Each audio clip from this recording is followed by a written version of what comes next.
So I'm playing with continuity here. Not exactly sure how this is gonna work. I got a couple weeks to figure it out, because there'll be a way to look at it. I guess I gotta get this way because of the sun. There'll be a way to look at it in continuity, basically, as it goes across the social media platforms. And there's 4 right now: Instagram, YouTube, Facebook, Twitter. Not exactly the most social person, but I'm trying. So I came out here to be behind this statue again.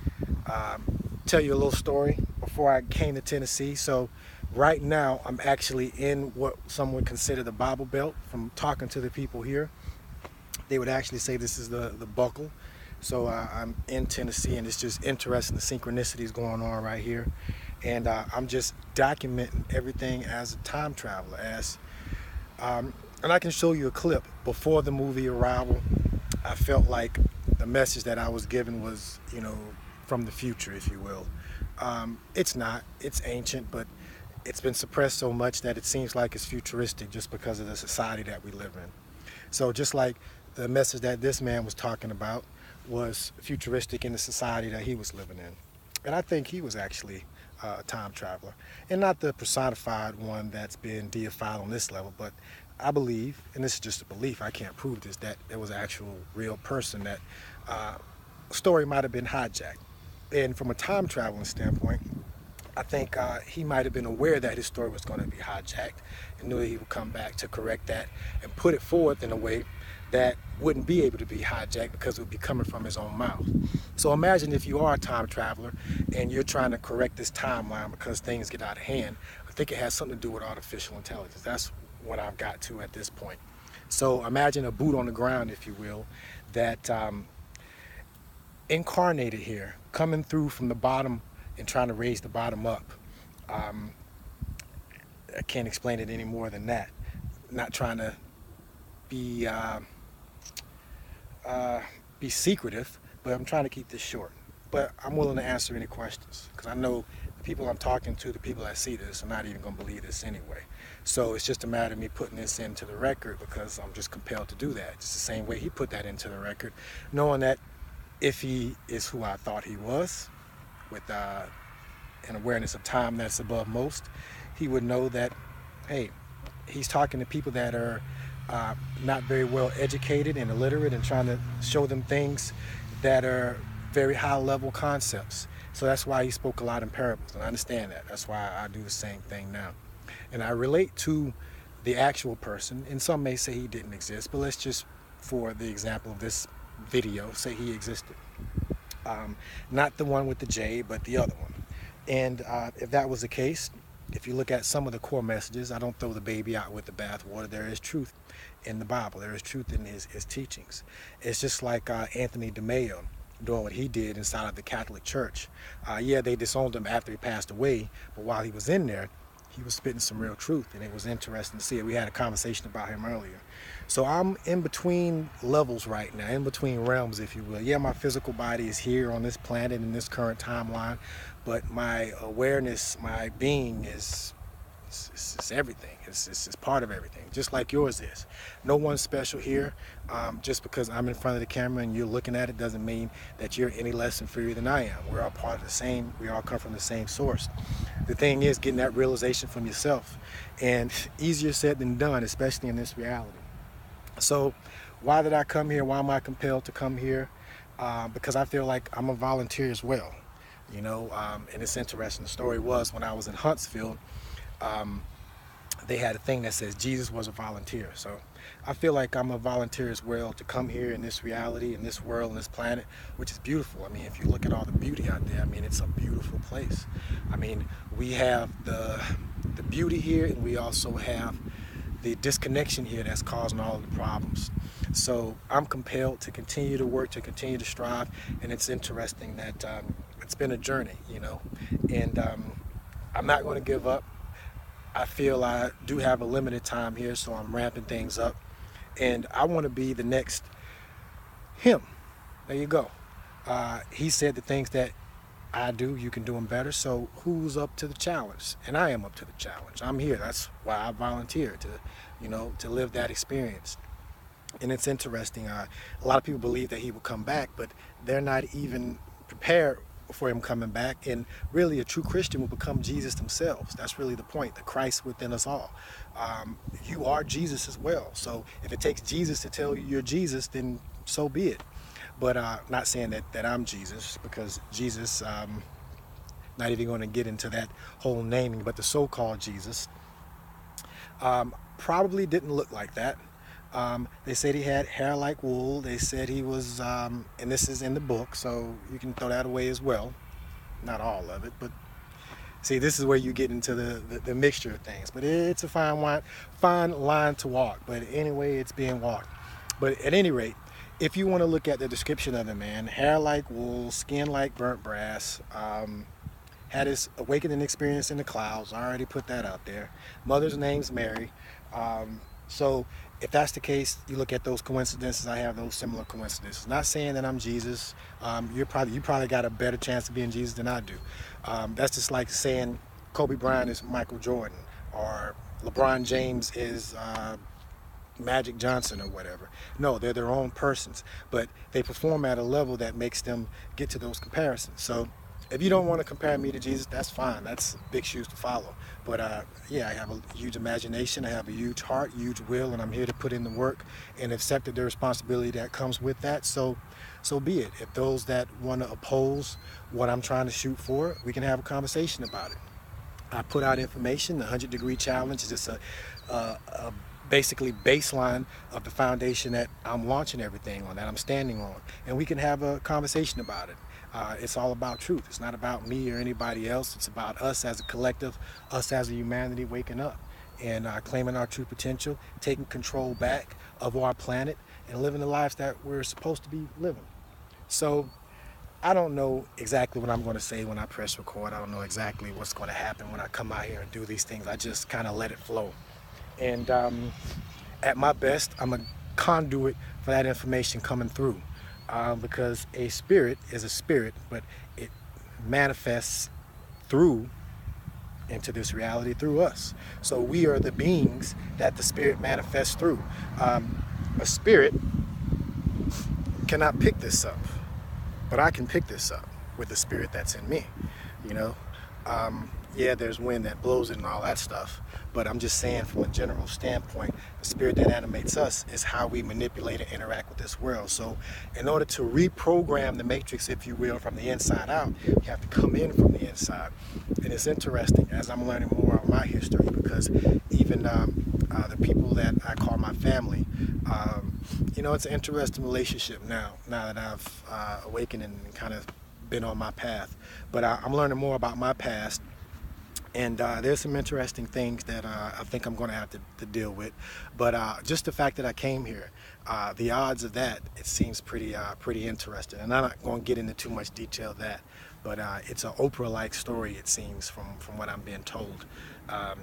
That, the entrance was, it was a narrow hole. And it's a fine line all the way through. And I'm trying to walk it with as much grace and humility and patience as I can. And to all those that want to time travel, I will say that one thing a time traveler needs to learn the most is patience. And that's one of the things that I'm learning myself. And it's interesting. We live in a society that is built on the work done by others, and there's a lot of work that still needs to be done. We're obviously still not where we can be as far as potential wise, but there are a few people who actually want to put forth the work to get there.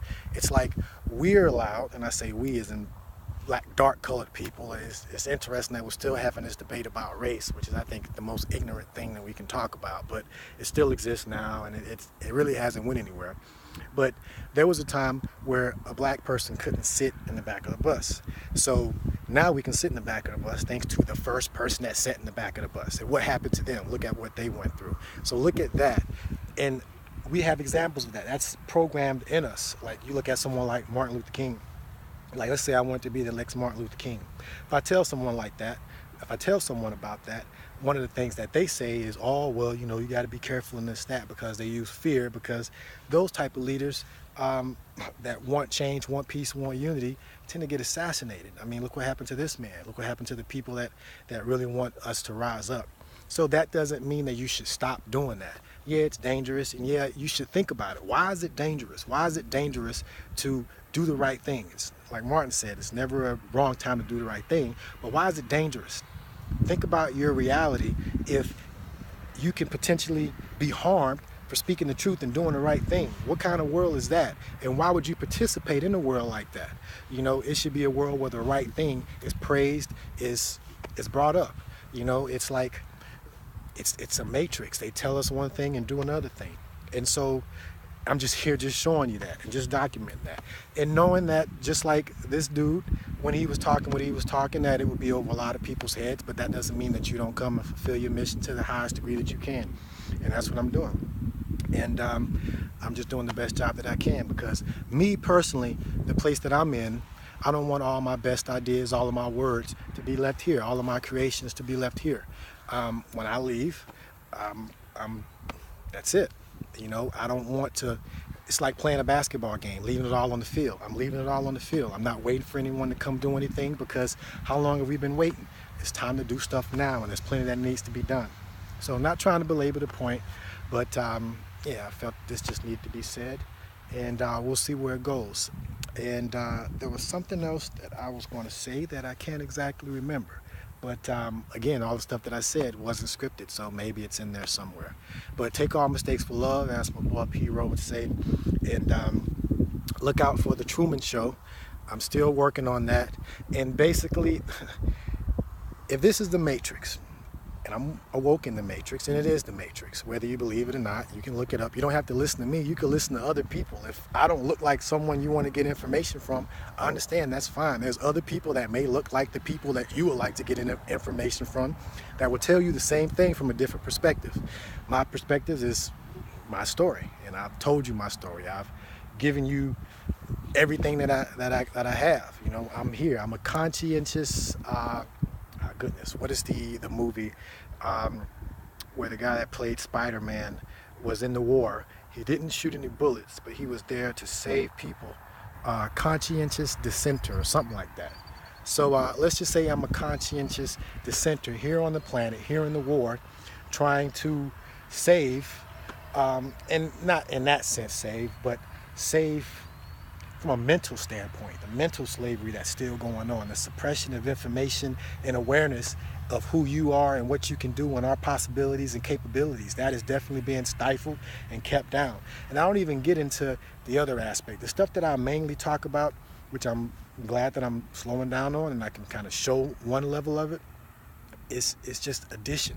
You know, the other things, if you can't even grasp the small things, then how can you even understand the larger things that go on top of that? So there are things that I don't speak of that I'm still learning about. And hey, if you were to ask me if I know everything, absolutely not. I know I don't know everything. You know, there's plenty of knowledge that I don't know.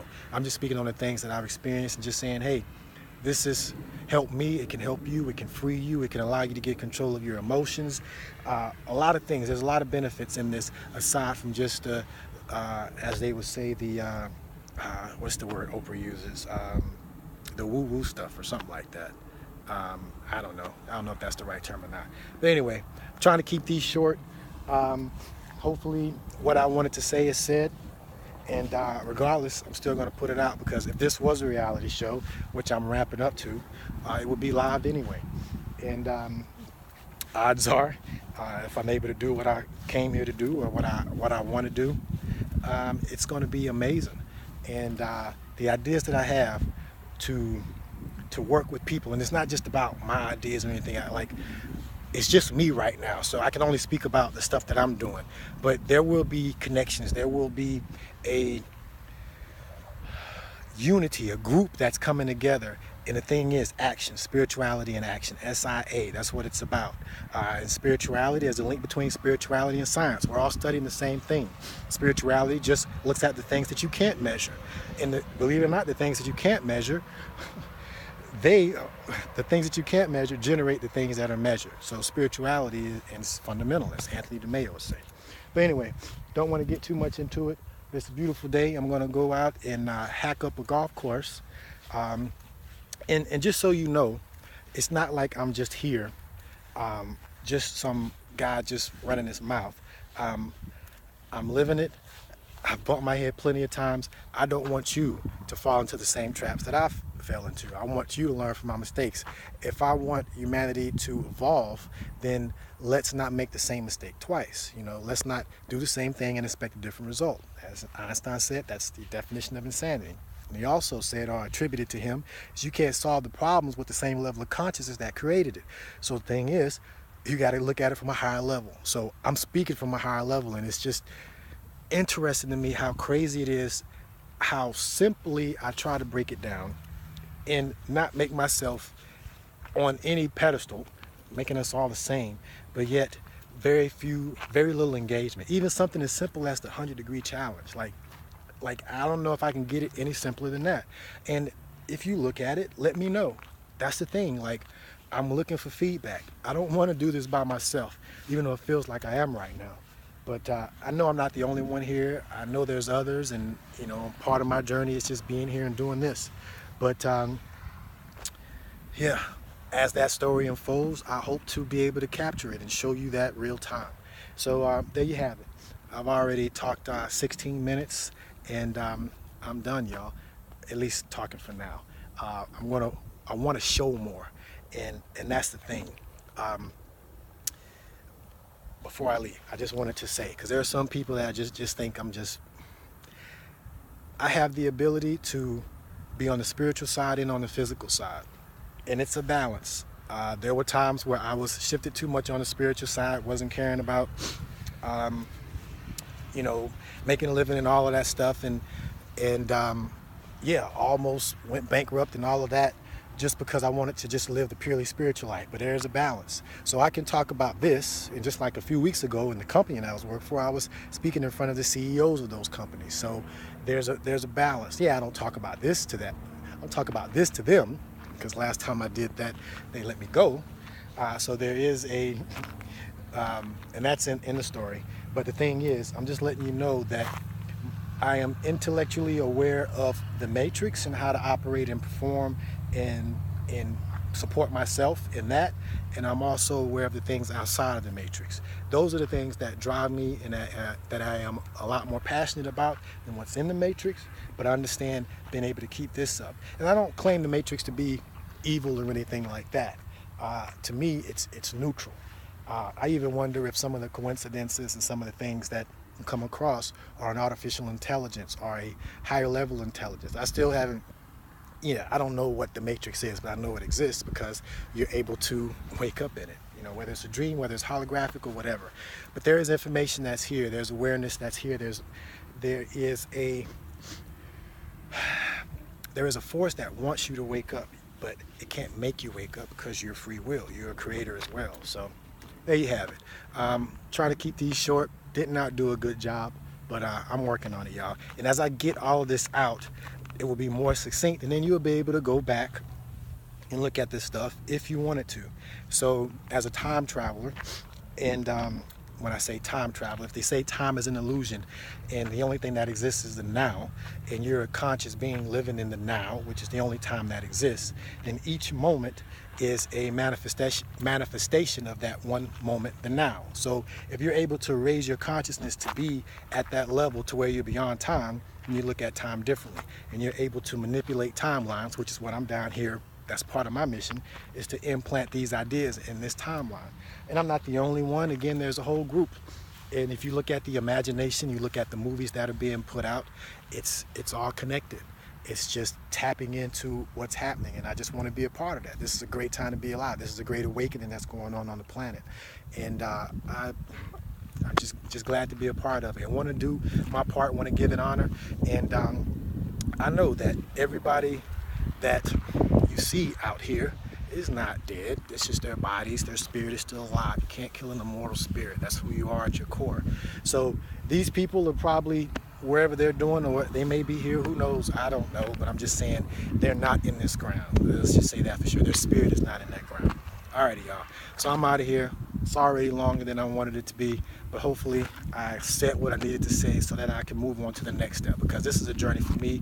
In order for me to grow, I have to step out of my comfort zone and step into the light when normally I'm behind the camera. Peace, y'all.